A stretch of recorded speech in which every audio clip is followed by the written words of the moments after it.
want your boss to be somebody that's like timid and you can do whatever you want and complain about MLG and it's kind of like I think that's what made Hex feel so bad when Scump left. All right, we're live again. I hope That's why Kingdom's a terrible boss. you guys let me know. Yep, You should do you whatever. guys let me know when you're live or when we're I, live. I'm I make I make overlays of Parasite with pink backgrounds, like, and he's cool with it. I haven't pulled that in yet. That was my idea. Of course, I'm cool with it. All right. All right, hold up. Let me tweet out the stream. All right, guys, we're back. And actually, oh my gosh, did you guys see that? What? Oh. What just happened? You got it backwards? You got it backwards. Hold up, I can move them. I'm gonna just do it while everybody's watching. I don't care. Oh no! You guys get to see the magic of making videos. So much fun. I was so confused. What was going on? I looked at the screen and I was like, "What? Goalie, you changed. You're wearing an SB hat." Yeah, I'm a part of SB now, man. I just got picked up. Look how quickly I did that. All right, I'm tweeting out. While I'm tweeting out, it's pronounced, for those of you watching the stream, it is pronounced Freagytoast, not Fraggytoast. I know frag is like a word that we're used to because we play Call of Duty, but it's pronounced Freagytoast, not Fraggytoast. So Freagytoast, welcome to the stream, Sticks Live. This will be on my YouTube channel tomorrow as well. The first question I have for you before we talk about your squad is how in the world did you get this name, Freagytoast? All right, well, let me break it down. Spanish people, they don't really pronounce freaky, correctly, so they pronounce it freaky. So gosh. I was hanging out with some friends one night. We were at a bar, and I was pretty, I was feeling nice, So I was like, I want some Freagytoast. I don't know, I was hungry, and it was like, it just somewhere down the line, that's where I was reminded of that. That's where the name came about. It was because I wanted French toast, and then the Freaky and the toast came. Oh my god! Because what happened is in college, my friend always used to say, you Spanish people, you're always so freaky with it, and he used to always say that to me. Because she's like, I was like, how does that? What does that mean? That doesn't even make any sense. She's like, yeah, you guys don't say freaky. You guys say freaky. Oh my gosh. Yeah, so that's how it came about. I mean, it's been with me forever, so I really haven't changed it. Well, I'm gonna shorten it to just freaky though. How did you come up with the spelling though? Is that like more of how you would spell it in Spanish, like? Well, no. It's just I just really just replaced the K with a G, and that's how it became freaky. Oh, I got it. Now now I've seen the light. I feel like I've been enlightened. That's hysterical. The truth is setting me free. This is amazing. Yep, that's exactly where it came from. All right, so we've only talked about Curse, and we talked about the new Curse squad, Parasite, getting dropped or leaving, or whatever happened to him leaving Curse. We talked about Curse Fire. We compared both of those squads to Complexity. We talked a little bit about what could happen with them. And we were about to talk about FaZe Black, but since you're on, basically anything you can say about what happened with your old squad, like, and how that went down. I know me and you talked a little bit about it in DMs, but anything you want to share about what happened. And I think all of us would agree MLG made a very wise decision in pulling you back into the league. And I know they're going to announce the official teams tomorrow that are going to be in the league when the roster's locked. But then if you want to just talk about how that transition took place, and then how you chose your new squad and what you think and how they're doing so far. All right. Well, what happened was it was shortly after our Envy match. Apparently, Censor and Saints already had it arranged to speak with Proofy after like literally right after we placed fourth. This is from what I was told. So this was pretty much arranged, and Censor even on his on his vlog he put that he lied about the situation, because what happened was our Skype chat that we're usually in, that's how we all communicate, and we pretty much was dead for a couple of days. So I figured maybe they were just taking a break from just from gaming after, I mean, to them it was a tough loss, but for us it was actually pretty good, and they took it pretty hard, because they had obviously the number one goal was to get first place, because they felt like they could, because I mean we're the only team to ever dethrone Complexity. We're the only team to give Complexity that trouble, so they felt really comfortable, especially how we moved through the throughout the whole event we were just playing everything really good. Yeah. pretty much what happened was them two went behind our backs. Actually, originally I'm gonna disclose this because it's fine because it's okay now. But they pretty much went behind Dito's back, and Dito felt betrayed in a sense, where he didn't, he knew he heard about the rumors. He didn't know to believe it because he was like, why would they do that? We were all talking about how 100% committed we are, especially how well we've been placing. I mean, yeah, we took fourth, but it's still 100,000. So they were they took it pretty hard on themselves. They didn't really know. Anyways, what happened was Dito felt betrayed. So with all the talks about, after he heard that it was confirmed that we were going to bring in Formal because they didn't want to team with him anymore because they originally said that he was a bad teammate. So he felt, all right, well, if you figure out what you guys are going to do, I just want out. I don't want to be on this team anymore. So he originally asked to be released. So I told him I don't want to do that yet because, I have to figure out if this is true or not because I personally don't know if this is the truth if they want to bring in Formal or not. So anyways, with all that talks and stuff, we, Dito said, well, regardless, they went behind my back. I feel betrayed. I don't want to be here anymore. So I decided, to talk to him and tell him, all right, well, that's fine. Let's see if we get you on a team. He decided, let's just release me, please. I want to be released from my contract. I don't want to be here anymore. So we're going to bring in Formo. We're going to keep the three that we had and just pretty much replace Formo with Dito. So I had messaged Formal. I was like, hey, what's going on? We're gonna bring you on, to talk more stuff. To figure out what we're gonna do about our roster, so that way that we have, give MLG, constant communication, what's going on. So once we finished talking to Formal, I had talked to him. He said he was fine, and the next day, he was real quiet. I had messaged Saints, I had messaged Sensor. No one was really saying much. I mean, Sensor was saying things, but he was real one-worded with me, so I didn't know how to take it. So I kind of just let them be. Yeah. I figured maybe, whatever, let's just see what happens. So the very next day, Sensor had asked, hey Jay, I need to talk to you. So I called him, and he told me that he's been offered a spot at, on FaZe, and that he's leaving. He's offered that he can't refuse. So I was like, okay, it's pretty random. So I'm not gonna really explain. I'm not really gonna tell you guys, but they pretty much got something really good, and it's nothing that we will ever be able to counter as a new organization. FaZe pretty much, took the business end of it, which is fine. I mean, just creating numerous teams for what? I mean, if they wanted a team, they would have took our whole team. The team that can actually compete. But I mean, aside from Dito probably wouldn't have been there. But I mean, to just leave Apathy just on the, just like that was kind of wrong. But Apathy's a great player, and I'm glad that he's on TK. But that's pretty much the story. They decided to leave the FaZe, him and Saints, and Dito asked to be released, and Apathy just couldn't take it. Apathy would have stayed if he knew we were gonna team with something like Miracles, Killer, and Methods, when they heard Methods was stopped, he would have liked that more. He would have felt more comfortable. But I completely understood where he was coming from. He didn't want to feel like he was going backwards. Yeah. So he pretty much a few days, obviously he said he was 100% committed.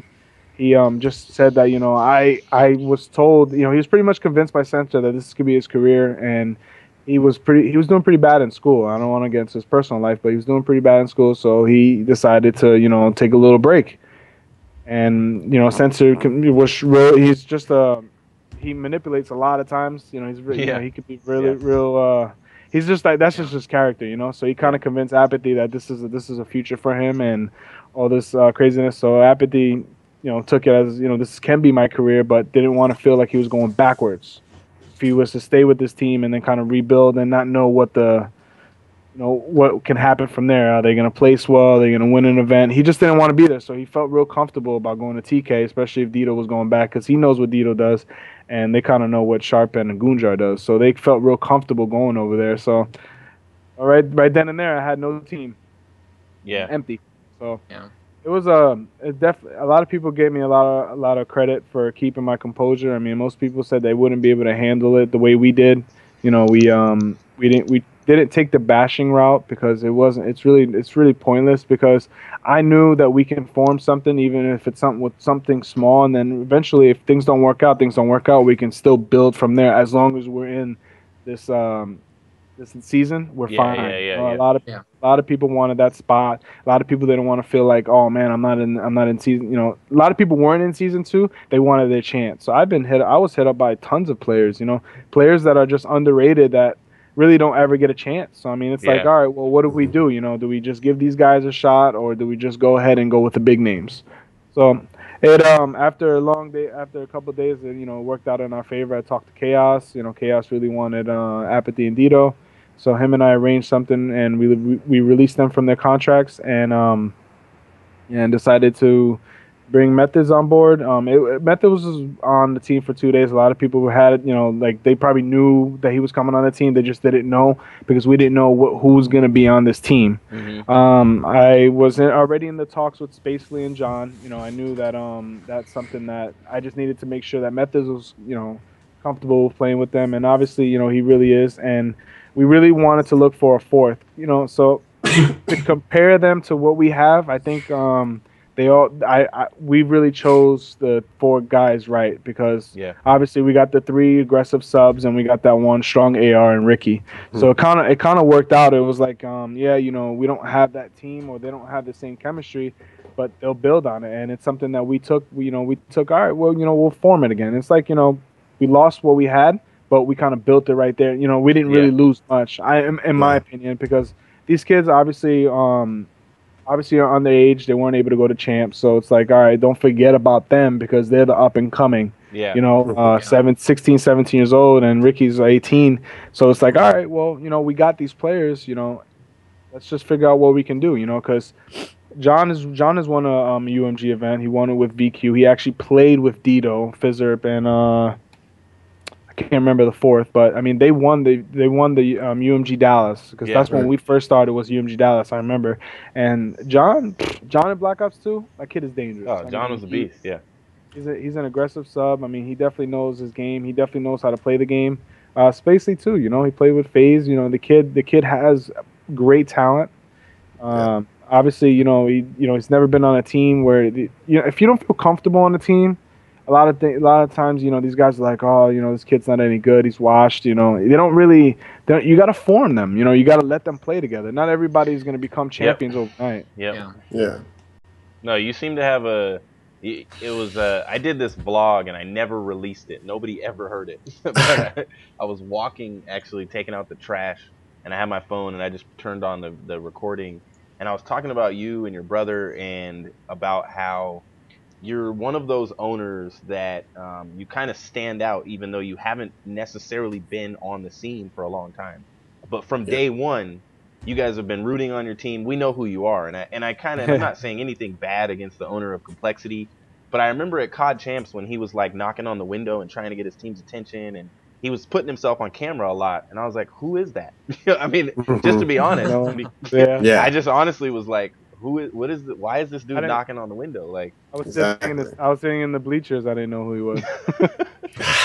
I didn't. I didn't have the slightest clue when he went up for that interview. I know. I think it was Justine. She interviewed him right before the match. You know, that he was, you know, tall guy with a suit. I figured he was one of the, I don't know, maybe someone big and active in that Infinity Ward. I didn't know who he was.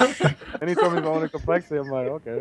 That's one of the things with Complexity, is they're an esports organization. They're not COD first, so we don't essentially know him. Even though Lakes has been around in the esports community for a long time, 10+ years. Yeah, like we don't know him. So. Yeah.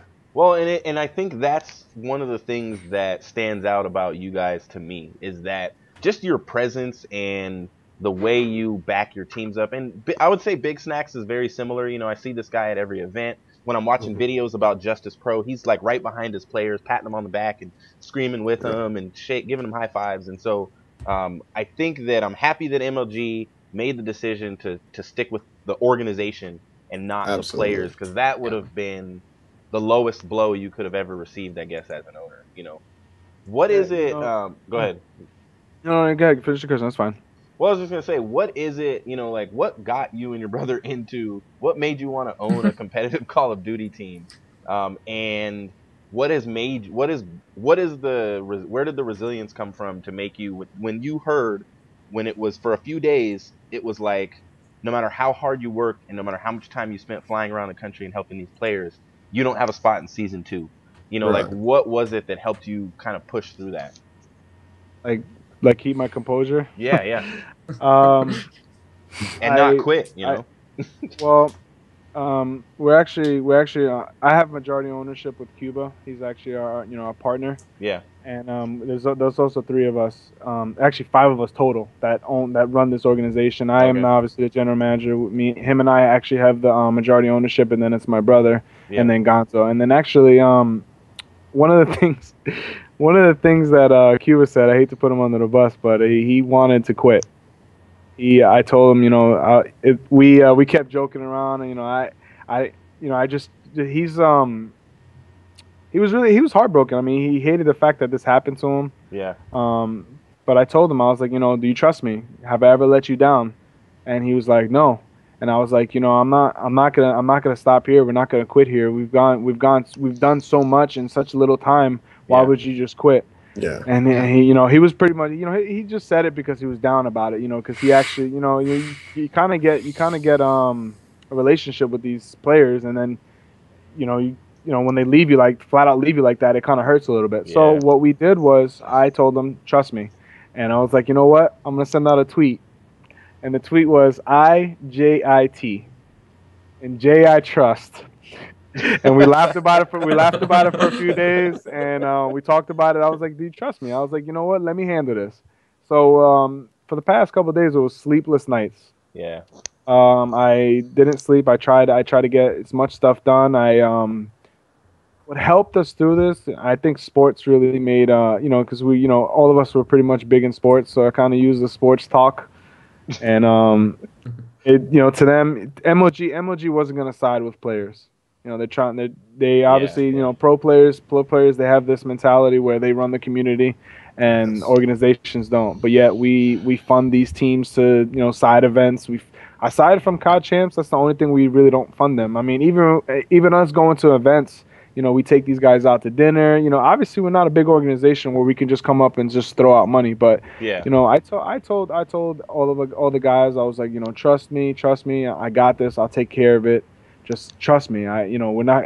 Trust me. I can we can get this going. And I know that. I just feel it. Something was telling me that MLG was going to side with us. And I worked closely with Adam. Yeah. Can't really disclose the information that him and I talked about, but we definitely had a long conversation. Long conversation where it became friends, and then it became real, we were arguing for a little bit, but then we cooled it up, because Adam's a good guy, he every event he's respected obviously in the gaming community, but he's a very good guy. And I talked to a few other people as well. When I got that email from Jason Nye, obviously he sends the emails to all the team managers, captains, and the managers about the leagues. Yeah. When I got that email that they were like, well, you need one player from last season's roster, and I'm like, I don't have a player in my last season's roster. So, I was like, I emailed them back. I'm like, what does this mean? And it was rough. I ain't gonna lie. Most people wouldn't have, like they said, most people wouldn't have kept their composure. I got a DM from Hex. He was like, "What the f happened with your team?" And I'm like, I don't know. I don't know, man. I honestly don't know. And it was rough, But we kept our composure throughout this whole thing, and I kept our guys cool, and we fought through it, man. That was the one thing that you have to have is just faith. We literally trust. They put all the trust in me. I once again, I did not let them down. I wasn't even cocky about it. Not even on Twitter. I didn't bash nobody on Twitter. And I kind of kept my composure about the whole situation. We definitely talked a lot. I mean, I kept the guys in. We were in constant communication about throughout the whole thing. I was like, just trust me. We got this. So